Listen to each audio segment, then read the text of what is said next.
안녕하세요, 여러분. 부처와 지혜에 오신 것을 환영합니다. 이곳은 여러분의 일상에 동행하는 통찰력을 나누는 곳입니다. 60세가 되면 진정으로 의지할 수 있는 유일한 버팀목은 어쩌면 가족만이 아닐 수도 있습니다. 세 가지 중요한 기둥이 있습니다. 삶은 덧없이 흐릅니다. 마치 달리는 말처럼 우리가 어디에 있었고 무엇이 우리 앞에 놓여 있는지 되돌아보게 합니다. 60세가 되는 것은 종종 그러한 성찰의 시점에 도달하게 합니다. 우리를 만든 순간들을 되돌아보고 앞으로 다가올 미지의 세월을 바라보게 됩니다. 많은 사람들이 나이가 들면서 어떤 신뢰할 수 있는 의지처를 갖게 되는지 묻기 시작합니다. 전통적으로 가족은 노년층의 기둥 따뜻함과 보살핌의 안식처로 여겨져 왔습니다.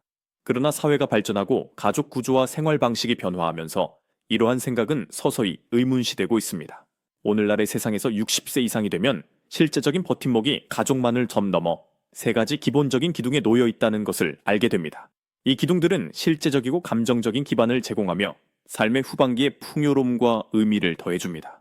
첫 번째 기둥은 건강입니다. 삶의 어떤 단계에 있든 건강은 우리의 행복의 초석으로 남아 있습니다. 하지만 60세 이상의 사람들에게는 건강한 신체가 특히 필수적입니다. 이는 더 긴 수명뿐만 아니라 독립성이라는 선물을 제공합니다. 세월이 흐르면서 우리의 신체적 힘은 자연스럽게 감소하고 만성 질환이 시작될 수 있습니다. 하지만 균형 잡힌 영양 적당한 신체 활동, 정기적인 검진에 중점을 둔 생활 방식을 채택함으로써 우리는 건강을 적극적으로 구축하고 유지할 수 있습니다. 좋은 건강은 단순히 질병이 없는 것 이상입니다. 끊임없는 도움 없이 움직이고 살 수 있는 자유입니다. 여행의 즐거움이든 독서의 즐거움이든 혹은 단순히 사랑하는 사람들과 시간을 보낼 수 있는 것이든 삶을 온전히 즐길 수 있게 해주는 열쇠입니다. 건강한 신체를 갖는 것은 예상치 못한 도전에 직면하는 회복력을 향상시키고 질병이나 역경의 시기에도 정신을 온전하게 유지합니다. 두 번째 기둥은 귀중한 버팀목을 제공하는 경제적 독립입니다. 돈이 전부가 아니지만 노년에는 존엄성과 자유를 지탱하는 안전망입니다. 나이가 들면서 일할 수 있는 능력은 점차 감소하고 그에 따라 꾸준한 수입도 줄어듭니다. 충분한 저축을 하고 은퇴 계획을 잘 세우는 것이 중요해집니다. 경제적 독립은 단순히 비용을 충당하는 것 이상입니다. 기본적인 필요에 대해 다른 사람에게 의존하지 않는 자유입니다. 재정적 안정을 통해 노년층은 편안함에 맞는 선택을 할 수 있습니다. 집에 살든 요양시설로 옮기든 혹은 예상치 못한 의료 비용을 충당하든 상관없습니다. 이러한 재정적 자율성은 예상치 못한 상황으로부터 보호하여 삶이 예상치 못한 방향으로 흘러갈 때 어려움에 처하지 않도록 합니다. 세 번째 기둥은 종종 과소평가되지만 똑같이 중요한 풍요로운 내면의 삶입니다. 나이가 들면서 사회적 관계가 좁아지고 삶의 속도가 느려질 수 있습니다. 새로운 관심사 취미 열정을 찾는 것은 엄청난 만족감을 가져다 줄 수 있습니다. 이러한 정신적 풍요는 단순한 취미 이상입니다. 노년층이 낙관주의와 기쁨으로 하루하루를 맞이할 수 있게 해주는 힘의 원천입니다. 새로운 기술을 배우든 지역사회 단체에 가입하든 혹은 단순히 비슷한 관심사를 공유하는 친구들과 모이든 상관없습니다. 이러한 활동들은 삶의 깊이를 더해줍니다. 매일매일의 의미를 부여하고 목적의식으로 채워줍니다. 정신과 영혼을 모두 키워줍니다. 이러한 풍요로운 내면의 삶은 정신 건강에 기여하여 정서적 회복력의 기반을 마련하고 전반적인 삶의 질을 향상시킵니다. 본질적으로 60세가 되면 진정한 버팀목은 단순히 가족이 주변에 있는 것만이 아니라 건강, 경제적 독립, 만족스러운 정신적 삶이라는 세 가지 기둥을 키우는 것입니다. 각 기둥은 중요성을 가지며 물질적인 필요뿐만 아니라 목적의식과 기쁨을 제공합니다. 건강은 우리가 삶을 온전히 받아들일 수 있게 해주고 경제적 독립은 우리의 존엄성을 보존하며 풍요로운 정신적 삶은 내면의 평화를 가져다 줍니다. 이러한 영역을 가꾸면서 60세 이후의 삶은 의미, 만족, 행복으로 가득 채워질 수 있습니다. 그러나 이러한 시기를 위한 준비는 우리가 도달할 때까지 기다려서는 안 됩니다. 만족스러운 노년으로 가는 길은 훨씬 일찍 시작됩니다. 건강에 집중하고 재정적 안정을 구축하고 내면의 삶을 풍요롭게 하는 것은 은퇴 훨씬 전에 우리가 취할 수 있는 조치입니다. 우리가 이러한 기반을 마련할 때 나이가 들면서 평화롭고 의미 있고 즐거운 삶을 살 수 있는 최고의 기회를 자신에게 제공하는 것입니다. 저의 개인적인 경험은 이러한 가치들을 깊이 강조했습니다. 최근 요양원에 계신 어머니를 방문한 후 세 가지 중요한 결정을 내렸습니다. 제가 30살 밖에 되지 않았지만 현재 76세이신 어머니는 제가 태어난 이후 제 삶의 중심이셨습니다. 부모님은 아이를 간절히 원하신 지 몇 년 만에 저를 낳으셨고, 제가 마침내 태어났을 때 그들의 기쁨은 헤아릴 수 없었습니다. 자라면서 저는 깊은 사랑을 받고 있다는 것을 항상 알았습니다. 특히 검소하셨던 부모님은 제가 원하는 모든 것을 갖도록 한 푼도 아끼지 않으셨고, 망설임 없이 저의 행복과 편안함에 투자하셨습니다. 저의 결혼 생활에서도 안정과 사랑을 누렸고, 어려움으로부터 보호받는 삶에서 행복을 찾았습니다. 결혼 2년째 임신했을 때 입덧으로 인해 몸이 계속 메스껍고 약해져서 힘겨웠습니다.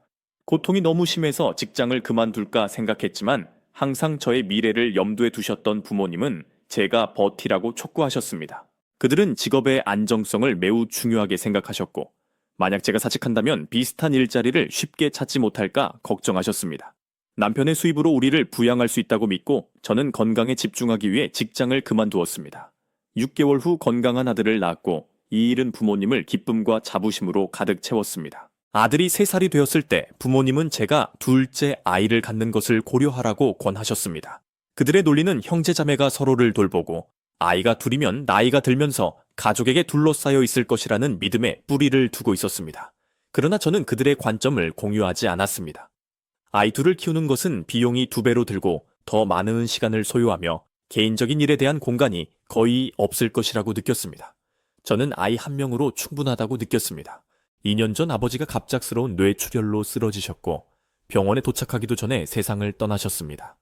아버지의 상실의 충격은 어머니에게 깊은 영향을 미쳤고 곧 기억 상실의 징후를 보이기 시작하셨고 종종 집으로 가는 길을 찾는데 어려움을 겪으셨습니다. 한 의사가 어머니가 알츠하이머를 앓고 계시고 시간이 지남에 따라 악화될 것이라고 확인했습니다. 어머니의 병이라는 현실에 직면하여 저는 책임감을 느꼈습니다. 유일한 자녀로서 저는 어머니를 보살피고 싶었지만 이것을 어린아이를 키우는 것과 병행하는 것은 벅찼습니다. 많은 고민 끝에 어머니를 요양원으로 옮기기로 결정했습니다. 제 희망은 그곳에서 전문적인 지원을 받으며 필요한 전담 보살핌을 받으실 것이라는 것이었습니다. 어머니의 연금은 괜찮은 시설의 비용을 충당하기에 충분했고 몇 군데를 알아본 후 도시 외곽의 정원과 꽃으로 둘러싸인 쾌적한 곳을 찾았습니다. 그곳이 어머니께 기쁨을 가져다 줄 것이라고 생각했습니다. 주말에 남편과 저는 어머니를 요양원으로 모셔다 드렸습니다. 과일과 꽃으로 가득한 정원을 보셨을 때 어머니의 얼굴은 환해졌고 기쁨으로 손뼉을 치며 너무 아름답다고 외치셨습니다. 진심으로 행복해 하시는 모습을 보고 저는 이 장소가 어머니께 좋은 삶을 제공할 수 있을 것이라고 안심했습니다. 넓고 저렴한 2인실을 찾아드렸고 어머니는 한 분의 다른 입주자와 함께 공간을 공유하게 되셨습니다. 그날 저는 안심하며 어머니를 그곳에 남겨두었고 정기적인 방문 식사 24시간 돌봄이 어머니를 편안하고 보살핌 받는다고 느끼게 해줄 것이라고 생각했습니다. 2주 후 저는 어머니가 어떻게 적응하고 계신지 보기 위해 방문했습니다. 하지만 어머니 방에 도착했을 때 간병인의 화난 목소리를 들었습니다. 살짝 들여다보니 어머니는 침대에 웅크리고 계셨고 꾸중을 듣는 아이처럼 떨고 계셨습니다. 간병인은 어머니가 성인용 기저귀를 사용하다가 침대에 실수로 지저분하게 만든 것에 대해 거칠게 야단치고 있었습니다. 간병인이 어머니를 침대에서 거칠게 끌어당기는 것을 보고 저는 소름이 끼쳤습니다. 그 순간 저는 더 이상 참을 수 없었습니다. 방으로 달려들어가 간병인의 손을 잡고 막았습니다. 저를 보자 간병인은 즉시 멈추고 변명하려고 했고 단지 시트를 갈고 있었다고 말했습니다. 저는 어머니나 다른 사람의 어머니를 그렇게 대하는 것은 변명의 여지가 없다고 말했습니다. 그녀는 눈을 내리깔고 희미하게 사과했습니다. 하지만 어머니가 조용히 앉아 눈물을 흘리고 계신 모습은 제 마음을 아프게 했습니다. 간병인은 이제 방어적으로 변하여 자신의 행동을 정당화하려고 했고 어머니가 일부 알츠하이머 환자들이 그럴 수 있듯이 고집스럽고 까다로울 수 있다고 주장했습니다. 저는 깊은 숨을 쉬며 어머니의 상태가 더 취약하게 만든다는 것을 이해했지만 간병인에게 어머니 같은 사람을 돌보는 데 있어서 인내심과 존중이 필수적이라고 말했습니다. 잠시 침묵 후 그녀는 고개를 끄덕이고 방을 나갔습니다. 저는 어머니 곁에 앉았고 그 조용한 순간에 저는 시설의 아름다운 환경과 괜찮은 편의 시설에도 불구하고 어머니를 그러한 대우에 노출된 채 그곳에 둘 수 없다는 것을 깨달았습니다. 어머니가 저를 위해 얼마나 지치지 않고 돌보셨는지에 대한 기억이 떠올랐고 저는 어머니를 집으로 모셔와야 한다는 것을 알았습니다. 그날 저녁 남편에게 전화하여 제 결정을 설명했고, 남편은 전적으로 저를 지지해 주었고, 함께 집에서 어머니를 돌볼 준비를 시작했습니다.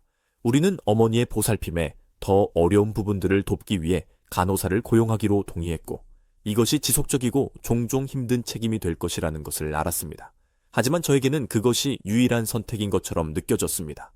어머니가 저를 키우고 사랑하는 데 바치신 삶을 기리는 방법이었습니다. 어머니가 집에 오신 후 우리의 삶은 바뀌었습니다. 저는 어머니의 필요에 맞춰 하루를 재구성했습니다. 매일 어머니와 산책하고 식사를 돕고 정신을 자극하기 위한 작은 활동에 참여할 시간을 만들었습니다. 적응은 어려움이 없지 않았습니다. 특히 아들의 필요와 어머니의 보살핌을 동시에 감당하느라 자주 지쳤습니다. 하지만 매일 저녁 어머니가 익숙한 집의 편안함 속에서 편안해 하시는 모습을 보면서 평화로움을 느꼈습니다. 어머니의 눈빛에는 제가 옳은 선택을 했다는 것을 알려주는 인식과 평온함이 있었습니다. 어머니의 존재는 우리 집으로 온기를 되돌려 주었고, 어머니가 수년 동안 희생하신 모든 것을 상기시켜 주었습니다. 쉽지는 않았지만 어머니께 어떤 방식으로든 되돌려 드릴 수 있다는 것에 큰 만족감을 느꼈습니다. 집에서 어머니를 돌보는 것은 어머니가 존엄성을 유지할 수 있게 해 주었고, 익숙한 환경에서 남은 생을 즐기시는 모습을 보는 것은 예상치 못한 기쁨을 가져다 주었습니다. 물론 좌절하고 지치는 날들도 있었지만 저는 어려움보다 연결과 사랑의 순간들이 더 중요하다는 것을 스스로에게 상기시켰습니다. 그 순간들은 저와 영원히 함께할 것입니다. 이 경험감은 저에게 노년을 위한 준비의 중요성에 대해 많은 것을 가르쳐 주었습니다. 어머니뿐만 아니라 저 자신에게도요. 건강, 경제적 독립, 풍요로운 정신적 삶이라는 세 가지 필수 기둥의 가치를 재확인시켜 주었습니다. 어머니의 상태는 건강을 가능한 한 오랫동안 유지하는 것이 얼마나 중요한지 직접 보여주었습니다. 어머니의 경제적 독립을 목격하는 것, 또한 우리 자신의 선택을 할 수 있는 수단을 갖는 것이 당연하게 여겨서는 안 되는 자유라는 것을 상기시켜 주었습니다. 그리고 마침내 어머니의 조용한 존엄성을 통해 저는 만족스러운 정신적 삶이 가장 힘든 날조차 은혜롭게 맞이하는 데 도움이 될 수 있다는 것을 알았습니다. 몇 주가 지나면서 저는 저의 리듬을 찾기 시작했습니다. 일찍 일어나 어머니 식사를 준비하고 어머니 얼굴에 미소를 짓게 하는 작은 활동들을 찾았습니다. 때로는 밖에 앉아 어머니가 좋아하시는 꽃에 대해 이야기하거나 어린 시절 이야기를 들려드리곤 했습니다. 예전처럼 대답하실 수는 없었지만 말로는 표현할 수 없는 유대감 공유된 따뜻함이 있었습니다. 그리고 매일 저녁 어머니를 재울 때면 깊고 형언할 수 없는 만족감을 느꼈습니다. 이것은 대단한 제스처가 아니라 저에게 모든 것을 주신 분께 돌려드리는 단순하고 조용한 사랑의 행위였습니다. 어머니의 삶을 보면서 저는 노년이 우리가 평생에 걸쳐 키우는 가치들의 정점이라는 것을 깨달았습니다. 어머니의 회복력, 희생 깊은 사랑은 제 평생을 형성했고, 이제는 제가 어머니의 평화롭고 의미 있는 마지막을 만들어야 할 차례였습니다. 이 여정은 저에게 가족이 의심할 여지 없이 중요하지만 진정한 힘은 내면에서 나온다는 것을 가르쳐 주었습니다. 노년 준비는 우리 자신 안에 이러한 기둥을 키우는 것을 의미합니다. 건강을 우선시하고 경제적 독립을 확보하며 깊은 내면의 삶을 가꾸면서 우리는 세월의 무게가 더해질 때 우리를 지탱해 줄 선물을 자신에게 주는 것입니다. 결론적으로 어머니를 돌보는 것은 의무적인 행위만이 아니라 감사의 여정이었습니다. 삶의 덧없음과 매 순간의 소중함을 상기시켜 주었습니다. 어머니를 위해 했던 모든 작은 일에서 저는 어머니가 한때 어떤 분이셨는지 저를 형성했던 그분과 더 가까워지는 것을 느꼈습니다.